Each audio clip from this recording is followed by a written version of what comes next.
Welcome into Beyond the Buzzer, a Courier Sports podcast. Jim drilled his knee on the table he is sitting in right before I hit the record button. It hurts. Yeah, It's more of a shin thing. A shin thing, and Yeah. that's a metal table too. So I bet that did hurt. It stung. It's a very heavy table. I'm gutting it up though. Good.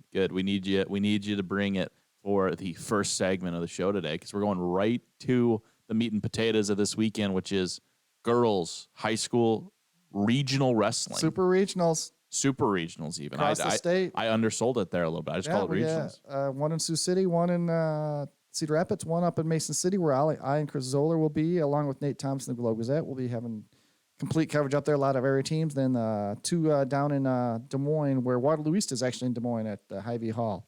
And then we have Union and Don Bosco and Independence in Cedar Rapids. And then almost all of our other area schools are up in Mason City. Yeah, Nate Thomas. What did I call him? Thompson. Jeez. I I don't know a Nate Thompson. Oops. There's a Nick Thompson. He's a Waverly guy. Yeah, but no Nate Thompson. No, Nate. I probably just it sounded like Thompson. I know I was saying Thomas. I don't want to hear all five, or I guess I don't even know how many bold predictions you did. How many bold predictions did you do? I did for all every weight. I did all four qualifiers. So all right. So there's I don't 24 want in each region. I think 24, 25 teams in each region. More than that. I don't want all of the bold predictions, obviously. No. But what were some of the toughest decisions in making that list? What were the ones where you're really going back and forth and you're really hemming and hawing? Well, some of them was tough to get to four because there was two right, that were cleared away, and then you had a bunch that were just, they were they were in the mix. So getting the four there. So you look at it. I want to say there was a weight class at 125 in the. I think it's I'm going to get the region wrong here. It's the Waterloo West region up in Mason City. There was probably 6 wrestlers at all I think could make it to the state, and I picked 4. I had to pick 4, so that was a tough one right there. I think a lot of I think three returning state place winners, something like that, and that one. So a really tough weight there for that one. Unique that region. It's great. Second year of this. I think the wrestling has gotten better. It's going to be better this week. I believe there was 2 or 3 returning state qualifiers that I did not pick to make state. So I think that's where the wrestling has gotten better. There's more depth. It still has a ways to go. Not every team's going to field a full team, but a lot of excitement. It should be fun up in Mason City at the field house tomorrow, starting at 10 o'clock. We're going to roll in there and give it comprehensive coverage. But I'm excited for it. It's next week, state tournament. It's next Thursday down at Extreme Arena in Coralville, where we crown some more state champs. So up in Mason City, we'll have the headlining teams, our Cedar Falls and Waverly Shell Rock. Decorah in Region 8. I want to say it's region. I think it's 7 and 8. We're up there. It's 7 and 8. So anyway, so Decorah in Region 8. I think Waverly and Cedar Falls are in 7. So they'll be going head to head a little bit. I could be wrong in that. Waverly could be another one, but I think they're in the same region. Geez, after I spent a lot of time doing that, it was more not on the team so much as more about the individual wrestlers. So. But I looked at every team's roster, broke it down, and then through track wrestling, you can break down match by match every wrestler. So I did a lot of that for a lot of when I had to break down to pick out the 4 that I thought were going to qualify. I did a lot of seeing who wrestled head to head, made a lot of notes that way.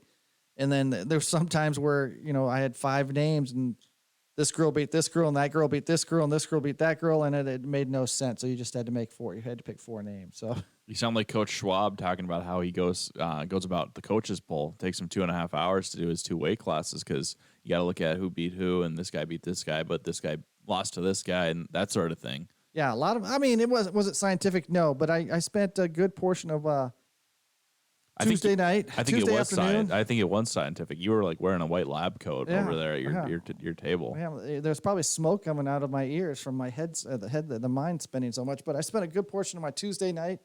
And then a lot of Trey's got up early Wednesday morning yesterday and finished it up, and I spent a couple more hours going over it. So it's just the thing is predictions. Like I said, they're a bunch of they're predictions. That's what it is. It's just my thought. It's not gonna be 100% accurate. If I hit 90%, I'd be pretty happy, and I'll probably be close to 90%. But I hope there's here, and you can say this out. I hope somebody knows what I look like and their young lady or their daughter. I didn't pick her to qualify, and and she qualifies tomorrow, and they come up to me and God, you're an idiot. You know that? My daughter just proved you wrong. And that's great because that meant she went out and earned it. And that's what all those girls are going to do. And that's what I want. This is it's what for fun and to look at. And what I hope happens is somebody you didn't pick pins another person and just like looks at you the entire time they're pinning their opponent to make it to state. That would be that'd be a lot sweet. of awareness to know there I am and they're going to pin them. Just That dead in would your be a lot eyes, of awareness. straight into your soul. And I'm sure I've missed a couple names. I mean, I saw so many. I looked at so many names. If you look at 2 regions and 25 plus teams in each region, it's like I looked at a lot of different wrestlers' names, and I might have looked at a name and saw they had a great record and went and looked at their who they beat and who they didn't, and then completely forgot to write it down on my list of potential state qualifiers. So I mean, there's going to be some misses. There's definitely going to be some misses. If I go 100 for 100, if I get what is it? It's it's 14 weight classes, 4 per weight class. So let's do the 6 1. What is that? 56. 56. Is that right? 56 qualifiers. I don't know.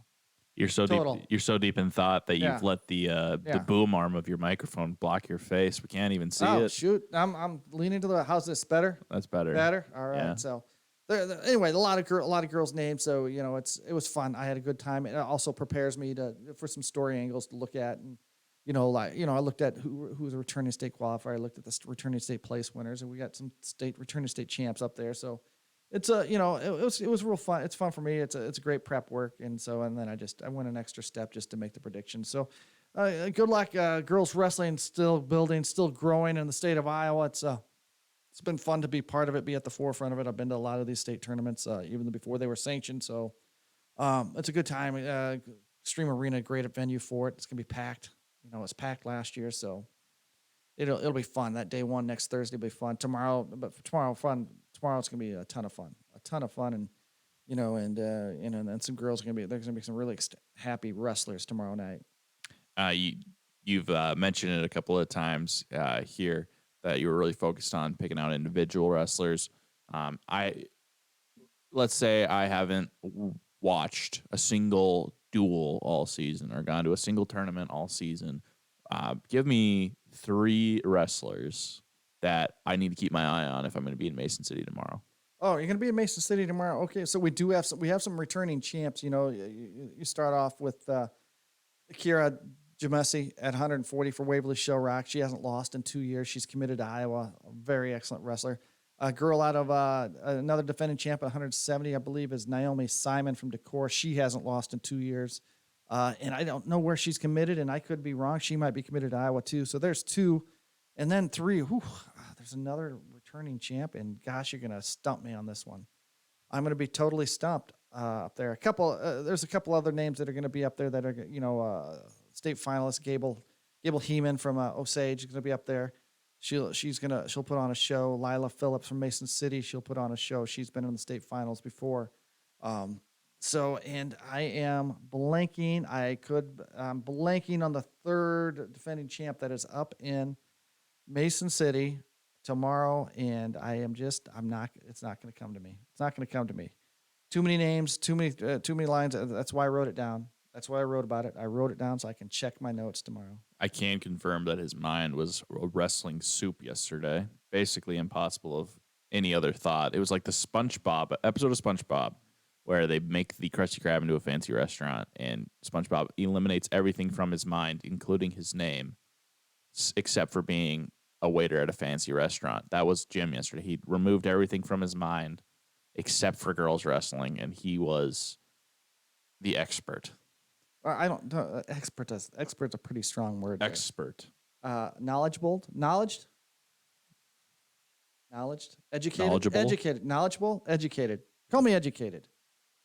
Expert. Great. All right. The doctor of wrestling, Jim Nelson, PhD, doctor of wrestling. Anyway, so it's wrestling time. I'm going to have wrestling tournaments for let's see, we'll have we'll have super regionals this week. We'll have girls state next week, state duels, regional duels on district or regional duels Tuesday to determine a state dual tournament field, and then for the boys, and then that state tournament is on Saturday at Extreme Arena, where we have 3 defending champs from our area: Don Bosco, Osage, and Waverly Show Rock, all in the mix again this year. And then The following week is district tournaments, and then the following week that's the boys state wrestling tournament. So my next month of Saturdays is booked for wrestling. And then finally, you wrote the column last year, but how much are you looking forward to getting back down to girls state wrestling just to get in that environment again after such a great tournament was put on last year? The girls' union did a great job doing it, and I tell you what, when you talk to them, and I think in that column, if I recall right, is they took tons of notes. Erin Kirtley, I think, is the head of the wrestling, she's in charge of the wrestling tournament down there, and she had a notebook full of notes, everything they could do to make it better. And yeah, I tell you what, the girls' union will make it better. So it's just, it's a well run. The biggest problem they had is I think they underestimated how many people were going to show up to watch. And so there were some people that couldn't get in that didn't buy tickets in advance. So those tickets will probably go on sale, and we'll get something out on social media and online of when they after the qualifiers tomorrow, when those tickets, state tournament tickets, will go on. Because if you show up without buying a ticket, you might not get in, and that was a case last year because they were sold out. So that they sold out, or they didn't have, or there was no space to sit down. So it was impressive showing by the fans to support the young ladies to do it. Yeah, it's going to be exciting to see the new wrinkles that the girls union brings this year to the tournament. Before we transition from the mat to the court, you virtually covered a lot of things on Saturday, a lot of wrestling matches on Saturday. What out of the boys field, what's kind of percolating, what caught your eye on Saturday? Well, from last Saturday, obviously, Don Bosco went out and won a huge tournament out in Ida Grove. They are they're on the precipice of an all-time state record. If they were to win their 6th consecutive traditional title here, that would be more than any other school, more in a row than any other school in the state of Iowa. Currently, they've done it. They've won 5 in a row twice. Along with Waterloo-West did it. Waterloo-West, the years, I believe, was 44 through 48, 44, 45, 46%, 40. I think that's the right years. Waterloo-West won it 5 times in the 40s, and then Don Bosco won it, I believe, 2005 to 2010, and now they're on a current 5. They've won 5 straight 1A traditional titles. How tricky is it going to be that they don't have anyone at 113? That's dual-wise. Dual-wise, that's tricky. For traditional-wise, they are top. They have traditional wise, I think it's going to be hard to beat them in a traditional tournament. Even without a 13, very rarely in all these years they've done it, they've not taken all 14 of their wrestlers to the traditional tournament. But they're looking at, looking at their lineup, they're probably looking at 10 or 11 state qualifiers easy for them. So, they're, 6 is going to qualify, 20, 26, 32, 38's a toss up, 44, depending on his health, is going to make it. 50 is one of the spots that they have some work to do. 57 is the defending champ. 65 is a 3-time medalist. 75 is a 3-time medalist. 90 is a returning state medalist. 215 is ranked in the top 10. So, you're looking at maybe at 11, probably state qualifiers, 10 to 11. And, if they get one of their guys has a really good weekend at District 12. So they're going to be top. And they're so top heavy with so many guys potentially to be high on the podium. It's going to be hard to beat them. Somebody's going to have a really good tournament to beat them. So, anyway, to win 6 in a row, they're on that. So I think they kind of cemented it. They lost a lot of talent last year, and they kind of cemented that they're still the team to beat there. Big thing this week, Saturday, I think the Northeast Iowa Conference tournament is in Waverly. It's the last go for the Go Hawks, who have been asked to leave that conference. So and then there's some other things going on there too. Speaking of that, I think Charles City's reached out to the North Central Conference.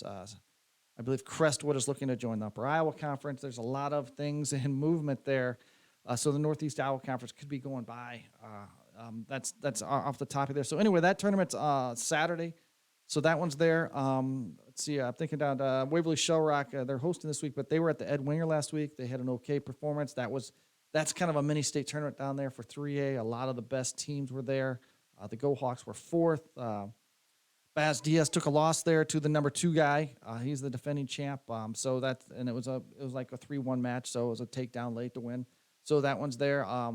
They had some really good, strong performances there. So they got a good preview of what the state tournament's gonna be like for the Go Hawks.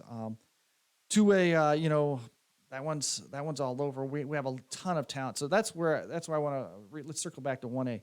I covered Wapsie Valley last week. They got some really good hammers there that they're going to be a decent team. Jessup has got a really strong team. In fact, they were second or third out in the Ida Grove tournament behind Don Bosco. They had a good tournament out there, and I can't remember if they just got edged out by Sergeant, a two-way team, Sergeant Bluff for second or not. But Jessup really looking good.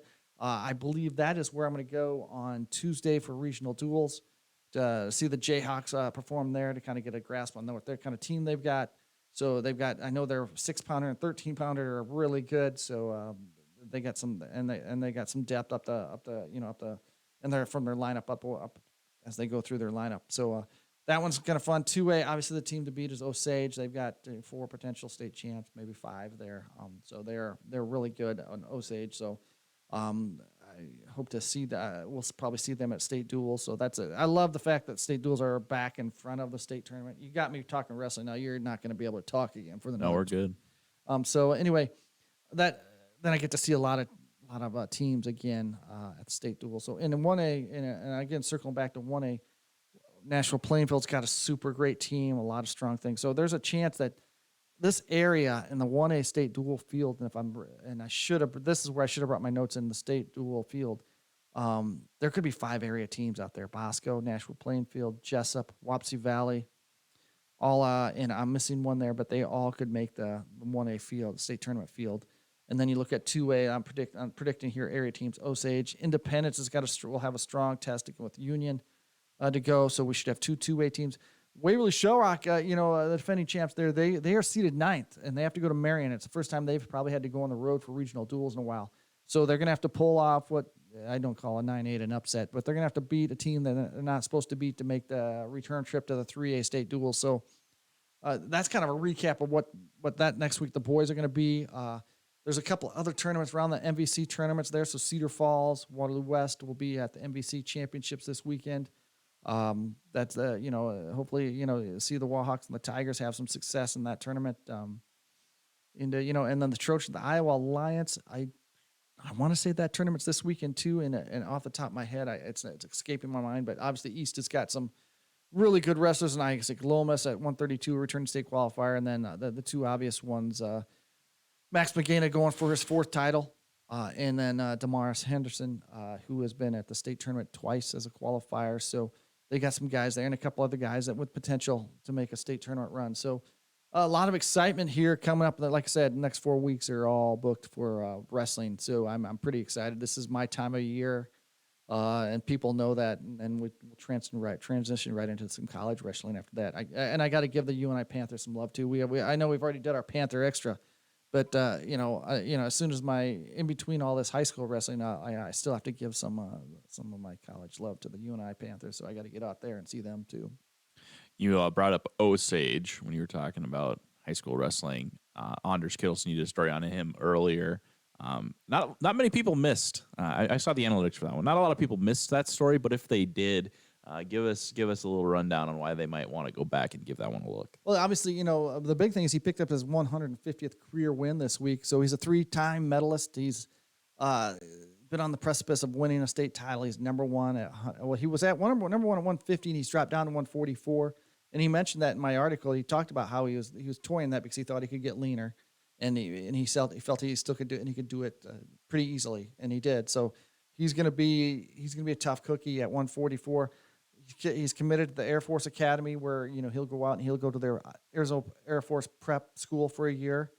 That's something I learned in this story. I didn't realize that all the academies have a prep school, so a lot of their athletes will go prep school for a year to help them prepare for the academy life.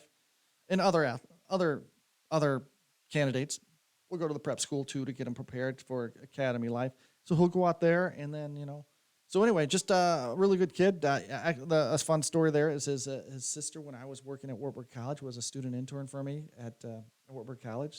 And she worked at Hobby Lobby at the same time as my wife. Yeah, we might have talked about this. So anyway, just a good kid, very good kid, very smart. Doesn't know what he want to do, but he talked about flying jets and going to the moon and being an engineer and all kinds of stuff. Yeah, didn't he mention in the article that he was interested in the Space Force? Yeah, the Space Force. Yeah, there we go. I said going to the moon. I meant Space Force. I get confused with the Steve Carell's show, TV show, which is it's also called Space Force, which is fairly funny. But the Space Force is a real thing. So yeah. Trump started the Space Force during his presidency. Yeah. So Anders, talked about going into the Space Force or being an engineer or being a doctor, orthopedic surgeon. That's what he talked. So I mean, this kid is uber smart. So when you start talking orthopedic surgery and the Space Force stuff, Space Force is probably a lot of math, and I'm good at counting fast, but when you start throwing numbers in, I'm not good at the algebraic stuff and the geometry and all that complex math. And that's an excellent transition to the absolute wacky 3 days we had in girls basketball here in Cedar Valley. Saturday, Grace Knutson goes off for 44 points, sets a new single game record for the Cedar Falls High School girls basketball program for points and 3-pointers made. And then on Monday against Columbus Catholic, Katie Costello goes off for her career high to lead, for a 46 points lead the Regents by the Sailors by 23 points, I think was the margin. I'm not of surprised there. they won, but that was a surprising result. Final score. And so let's go in chronological order here. Okay. You got the skinny on Knutson. What can you tell us about that game? What's allowed her to, take another step in her senior year for Cedar Falls? And just coming off of a game in which it was they couldn't make a shot against I can't remember who they were. City West, was it, or City High? City West. City West. They were struggling. No, I think it was Xavier on Friday. City West on Saturday. So against Xavier, real rock fight. Really struggling to make shots consistently. 2 for 13 from the 3-point range. And then the very next day has the best offensive performance by a Tiger all time. Tell us about it. Well, so coming off a bad game, and I talked to Coach Greg Rome today, and he said nobody played. No, we didn't play very well. They won the game, but they didn't play very well. It was like in the 30s. Excuse me, there. They didn't play very well. They didn't shoot the ball. I didn't say play well. They didn't shoot the ball very well. It wasn't a good game. And then the next day, they're in a real slugfest with So you look at it, and Cedar Falls beat Iowa City West 85-45 or whatever it was, a 40-point game. It was 83-43. But here's the deal. It was a 15-point game going into the fourth quarter. So it was close. And then Cedar Falls closed the door, and Knutson just absolutely, in fuego is the right word here. She was 13 of 17 from 3-point range. I saw a highlight video. In a lot of those, she was in transition. So it wasn't even a half-court thing. And talking to Coach, he said she does a great job of creating space and getting open and her teammates find her for really good looks. And 13 of 70. And that's just that's like layups. That's making that. If you're 13 from 17 in the field, you're thinking, okay, he made 13 layups or she made 13 layups. 13 in a lot of the 3-pointers I saw in the highlight video, she was a couple feet beyond the 3-point range. She was don't take comparisons here. She was shooting from like Caitlin Clark range sometimes. She was 15 of 25 from the field, 13 of 17 from 3. Yeah. So she was a better shooter from a long range. Yeah, she shot 76.5% from 3, 60% overall. So you can't really complain about either of those numbers, but the 3-point number is incredible. Yeah. 8 3-pointers in the second half, 5 in the first half. And only got to the line once. She only went 1 of 2 from the free throw line, so she wasn't getting a bunch of gimme fouls like, who was it? Joel Embiid, I think, shot 30 free throws the other night when he scored 70. That wasn't what. That's not how Grace Knutson did her work on Saturday. No, so just wow, incredible. Yeah, and the 44 points is 44 points is impressive, but 13 of 17 from 3-point range, that's beyond. It's hard to wrap your head around that, because usually maybe 13 or 20 from maybe 3-point range. Maybe she was hot, she shot, but that's hot. That's really good. That with that win, the Tigers improved to 13-1 on the season, so they're having a real nice run.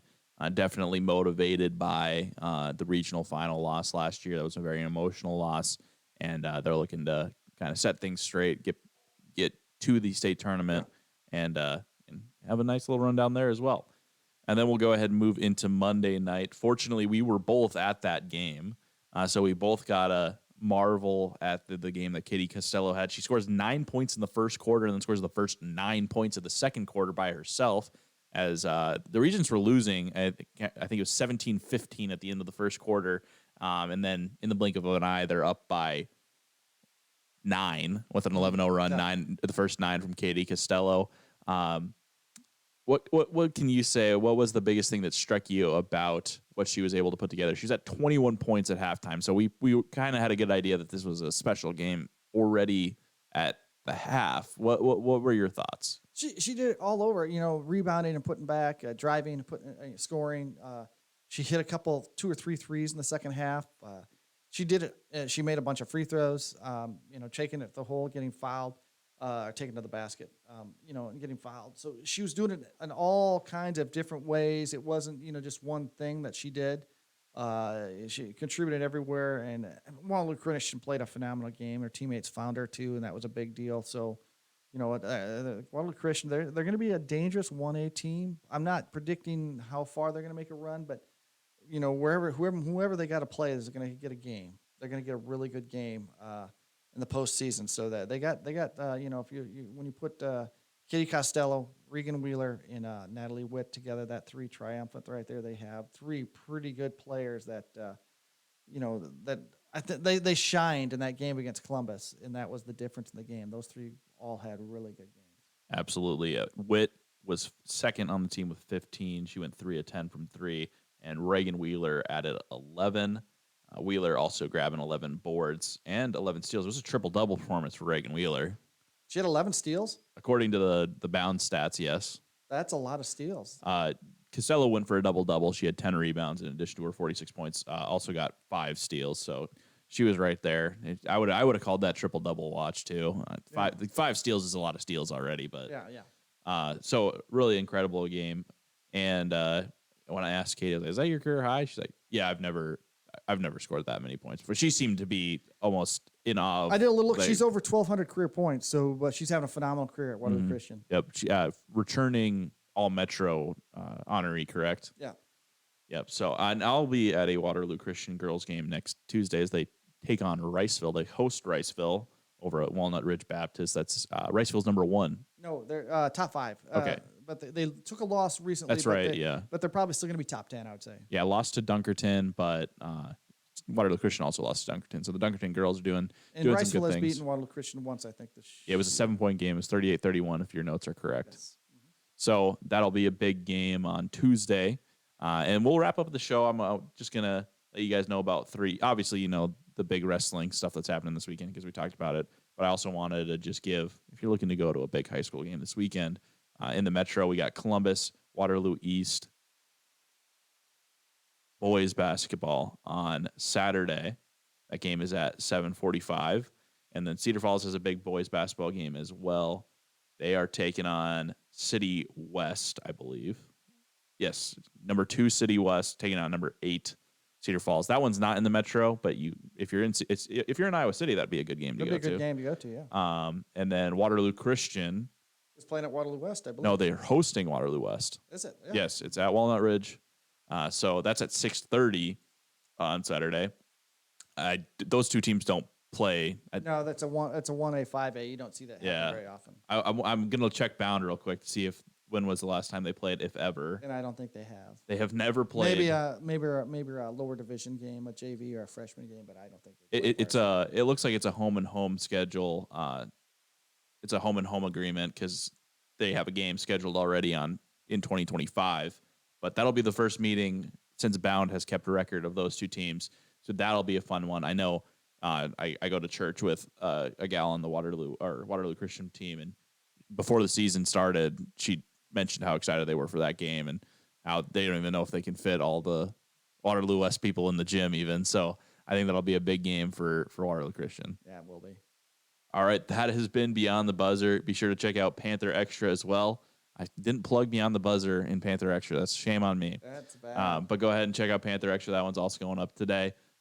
That'll do it for this week. Be sure to catch us next week. We're going to have a little bit earlier in the week show because Jim's got a lot of wrestling responsibilities, but he's going to give us a recap of everything you heard from today and give you a little bit of a sampler platter, I guess we'll go with, for boys wrestling and all the wrestling action next week. Thank you for watching.